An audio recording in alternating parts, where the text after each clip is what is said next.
Amen. Whew!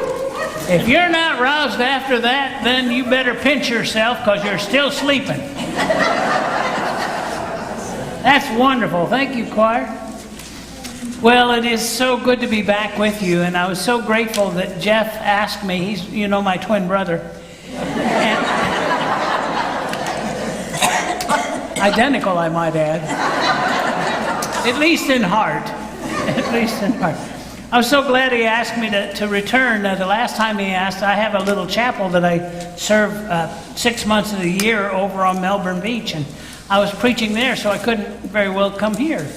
So when he asked me for this Sunday, particularly for this Sunday, I was so very, very grateful and thankful, because on this Sunday, we get to maybe stray a little bit from the norm and talk about how blessed we are as a country. How grateful we are as a country that God put our forebears in such a position to take that step of faith. And by the way, it was not an easy step.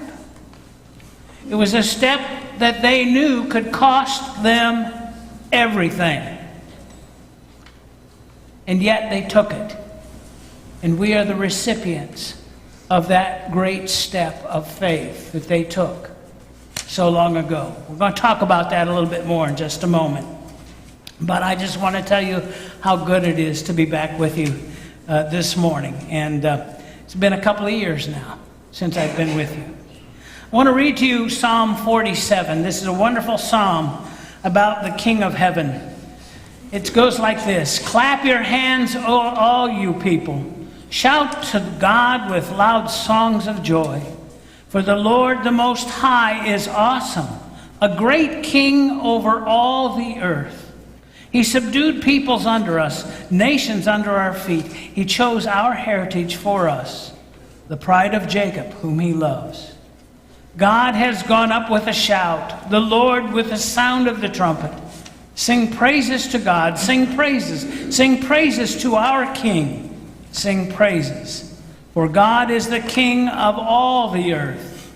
Sing praises with a song. God is King over the nations. God sits on his holy throne. The princes of the people gather as the people of the God of Abraham. For the shields of the earth belong to God. He is highly exalted. Praise be to God. He is the King of heaven. He is the King of kings. He is the King over all. We know him to be a mighty, benevolent, righteous, and just King. And there's where the rub came. For the colonists knew that the king under which they sat, King George III of England, was anything but righteous and just and merciful. He was a tyrant, in fact. And for years and years, the colonists kept petitioning the king. They kept saying to him, we have the right to speak when we are taxed. We have the right to share in that decision. And the king just ignored it. They had many grievances. If you look at the Declaration of Independence, over half of the words in the Declaration of Independence are listing the grievances that they had petitioned the king to respond to. And here's what his response was. His response was to send even more tyrannical, cruel governors and military force to bring them under submission. That was his response. A really righteous, just, merciful king, wasn't he? And the tensions grew and grew and grew to the point in which they broke. And finally, in April of 1775, I don't know about you, but when I was in history, I used to hate to hear dates, didn't you? Yuck. I hated it when the teachers say dates. I'm going to tell you some dates today, okay? But hey, if the person next to you starts to fall asleep, pinch them. Or elbow them, whatever it is that wakes them up. In April of 1775, all that tension broke out into the shot that was what? Oh, you remember. That's back in old, 7th grade history or something. I love it. The shout that was heard around the world, and the battles began at the Battle of Lexington and Concord in April of 1775. The battles began to build through that whole year until it came into the spring of 1776. And finally, after petition after petition after petition that had been sent to the king and ignored by the king and answered with cruelty by the king, the Continental Congress decided the time was right to consider independence from England.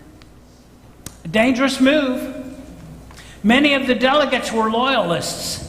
They were people who believed that their protection was in the British crown. The protection was the British army. The protection was the king. Even as cruel as he was, that they would be left with no protection if they did this. And so they felt strongly about it, even though they didn't like the way the king was treating them. There were others who were saying, no, we must cut ties completely and utterly. And so even within the Continental Congress, there was division.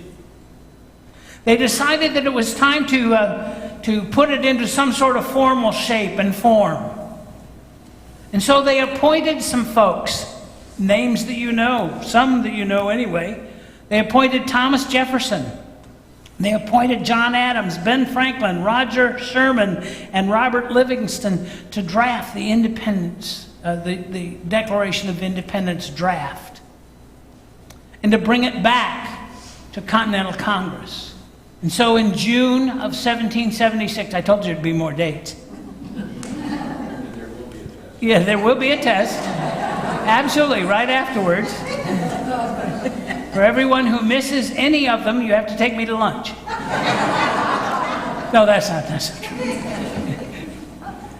June 28th, 1776, they brought the draft back and read it to the Continental Congress. There were a few revisions they made, and they decided that they would meet again in a couple of days, that they would give some prayerful consideration to this document that had been drafted and now revised, and that they would come back and they would debate and they would vote. And so they did. On July 1st, 1776, they reassembled to begin what John Adams would call the Great Debate, the greatest of all debates. And one delegate stood up, one delegate that was against going independent. He stood up and he spoke eloquently and long, and he spoke against independence. And it was a powerful speech. And John Adams, who is known to be a rather brusque, outspoken man, didn't want to speak because he knew that some people would just dismiss it because of his personality. But they waited in this utter silence for a long time for someone to stand up and speak for it. And finally, when no one stood up, John Adams stood up and he said this: "Before God, I believe the hour has come. My judgment approves this measure, and my whole heart is in it. All that I have, and all that I am, and all that I hope for in this life, I'm now ready here to stake it upon it. And I leave off as I began, that live or die, survive or perish, I am for the Declaration.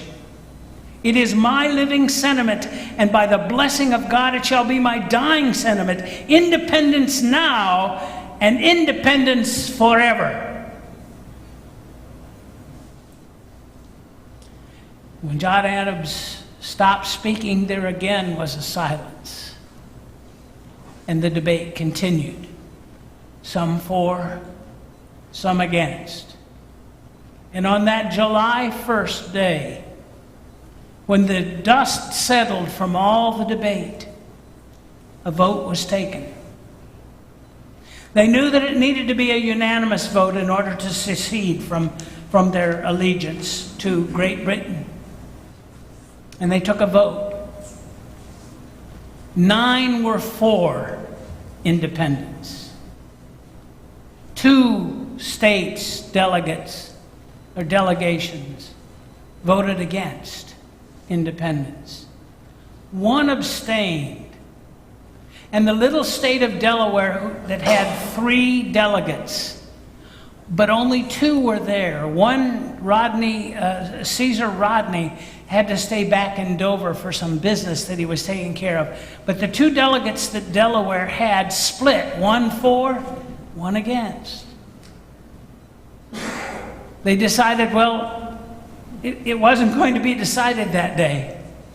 The vote was not unanimous by a long shot, but they weren't done yet. So they decided to hold it over until July 2nd. In the meantime, they sent a Pony Express rider. Imagine, a Pony Express rider. How many of you have had Pony Express riders come to you? They sent a Pony Express rider to Dover, Delaware, 89 miles, to get Caesar Rodney to come to break the tie in Delaware. And he rode and he rode and he rode, and he finally got to Dover, Delaware, and he called Rodney, and Rodney, who was an extreme patriot, hopped on his horse. He rode all night long through a storm, believe it or not. All night long through a storm. And he reached Philadelphia about 1 o'clock the next afternoon. Just as Congress, this is July 2nd now, just as Congress was going to take another vote. And he came in through the doors breathless and utterly worn out from that long, arduous trip from Delaware. And he came up and he said, with hardly any voice left after this, he said, "I am for independence." And he broke the deadlock of Delaware, and Delaware went for it. They decided to continue, and that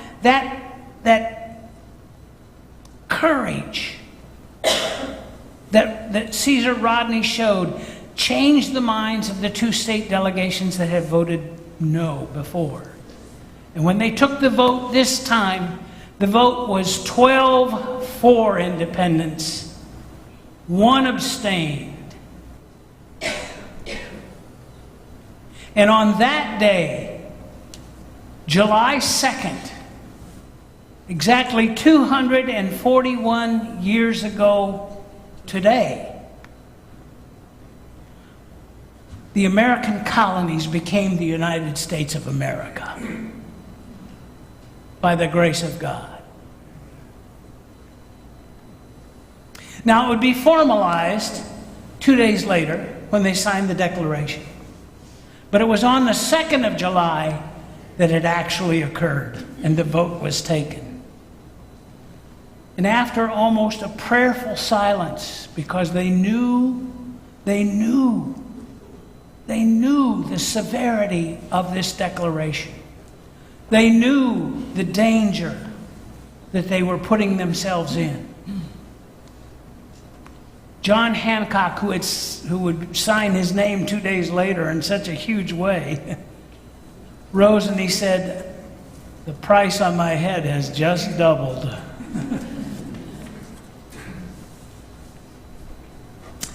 And then Samuel Adams from Massachusetts stood and he said this: "We have this day restored the sovereign, to whom alone men ought to be obedient.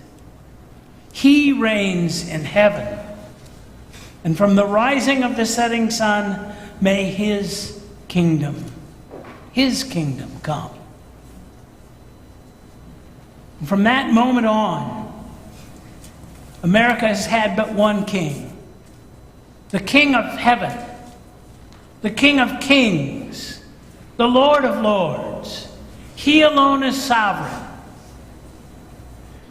And if we will only take that back into heart now in this day and age, and remember who our king is, who America's king is. He is the king that we call King Jesus. Praise be to God, who has given us this incredible gift of our country, our freedom, our forebears, and may we have the courage to stand strong and firm as a voice for God's freedom and righteousness and justice, and may it be truly for all.